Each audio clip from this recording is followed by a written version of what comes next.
Magandang araw mga bata. Ating pag-aaralan ngayong araw na ito ang pagpapakita o visualizing at pagbibigay ng magkatumbas o equivalent na fraction gamit ang tinatawag na crisscross method. Kung hindi kayo familiar dito, ituturo ko to sa inyo. Dahil ang crisscross method, ito ay maaaring gamitin sa paghahambing ng dalawa o higit pang fractions upang matukoy kung alin ang mas malaki. Handa na ba kayo? Simulan na natin. Una sa lahat, kailangan muna nating i-review ang bahagi ng isang fraction. Bago ang lahat, atin munang balikan ang bahagi ng fraction. Halimbawa, sa fraction na 1/2, ating tandaan na ang gitling o guhit dito ay tinatawag na fraction line o fraction bar.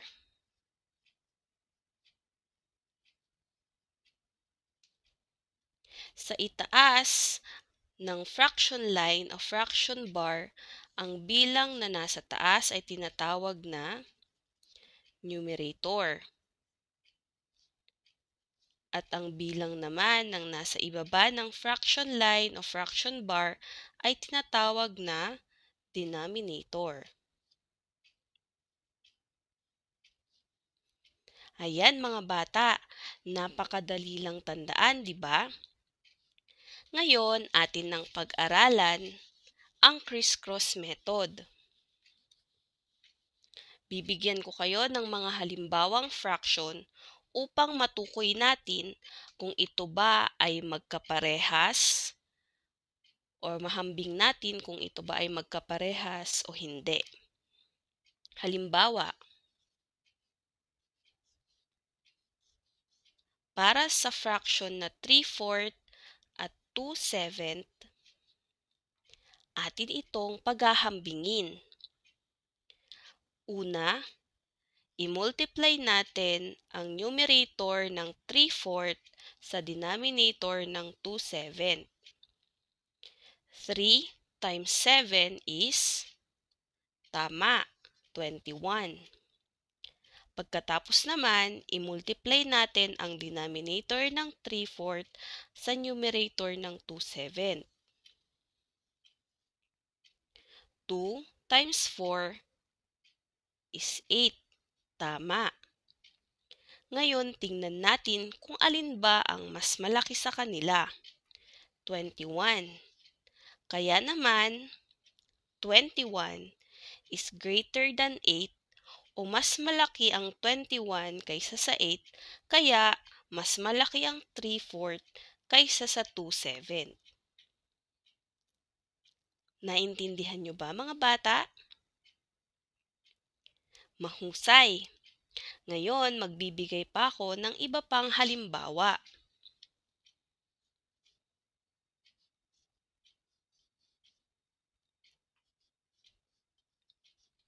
Para sa fraction na 1/4 at saka 4/9, handa na ba kayong gamitin ang crisscross method? Sige, unahin muna natin ang numerator ng 1/4 at denominator ng 4/9. 1 times 9 is 9. And then, ang denominator ng 1/4 sa numerator ng 4/9, 4 times 4 is 16. Mas mataas ang 16 kaysa sa 9. Kaya naman, 1/4 is less than 4/9. Nakuha nyo rin ba? Mahusay! Paano naman kaya para sa ikatlo nating halimbawa? Para sa 8/4 at 4/2. Paano na ba ulit ang una nating gagawin? Tama, i-multiply natin ang numerator ng 8/4 at denominator ng 4/2. 8 times 2 is 16. Pagkatapos naman, ang denominator ng 8/4 at ang numerator ng 4/2. 4 times 4 is 16. Kaya naman, ang 8/4 at 4/2 ay equal. Ito ay tinatawag na equivalent fractions.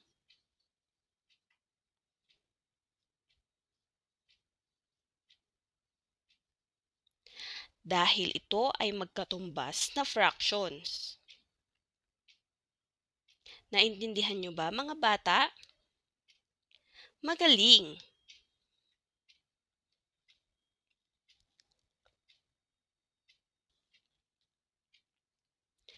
Ngayon naman, mga bata, kung tatanungin niyo ako kung paano gamitin ang criss-cross method o cross product upang matukoy ang nawawalang bilang sa mga pares ng equivalent fractions, ituturo ko to sa inyo.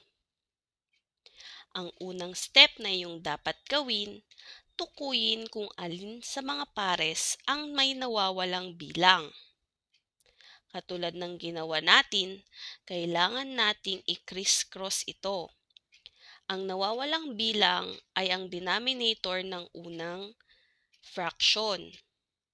Ang 2 ay nawawalan ng denominator at kumpleto naman ang ikalawang fraction na 8/12. Ang una nating gagawin, ang partner ng numerator na to at ang denominator na to kailangan nating i-multiply. 2 times 12 is 24. Pagkatapos, ang 24 ay i-divide natin sa bilang na 8 dahil nawawala ang magiging partner niya. So, 24 divided by 8 ay 3. Tama. 3 times 8 is 24. Kaya, ang nawawalang bilang dito o denominator dito ay 3.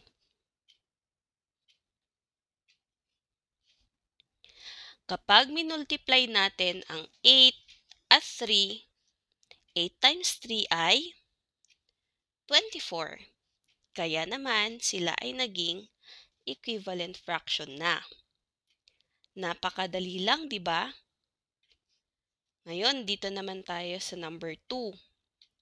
1/6 at ang nawawala ay ang partner ng 18 o numerator ng 18.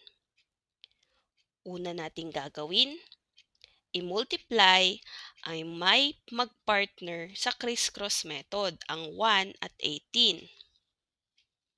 Dahil sila ang mayroon. 1 times 18 ay 18. At ang 18 na yan, i-divide natin dito sa 6 dahil siya ang may nawawalan ng partner. 18 divided by 6 ay tama, 3. 3 times 6 ay 18. Kaya ito ang ilalagay natin na numerator, 3. Para kapag pinag-multiply natin ang 6 times 3, ang sagot ay 18. Kaya sila ay equivalent fraction na o magkatumbas na fraction. Sige nga, samahan niyo akong sagutan ang number 3. 3/15 ay equivalent dapat sa 1 over ano kayang bilang ang pwede nating ilagay. Dahil ito sa criss-cross method, ang 3 ay walang partner, uunahin natin ang 1 at 15. 1 times 15 ay 15. Ngayon, si 15, i-divide natin sa 3. 15 divided by 3 ay? Tama, 5. 5 times 3 ay 15. Kaya naman, ang bilang na 5 ang ilalagay natin dito sa baba bilang denominator ng 1.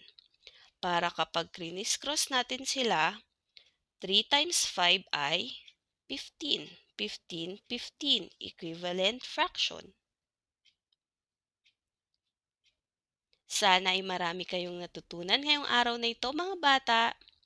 Please subscribe at comment na rin para sa mga gusto nyo pang mga topics na i-cover ko. Muli, ako si Teacher JM. Maraming salamat!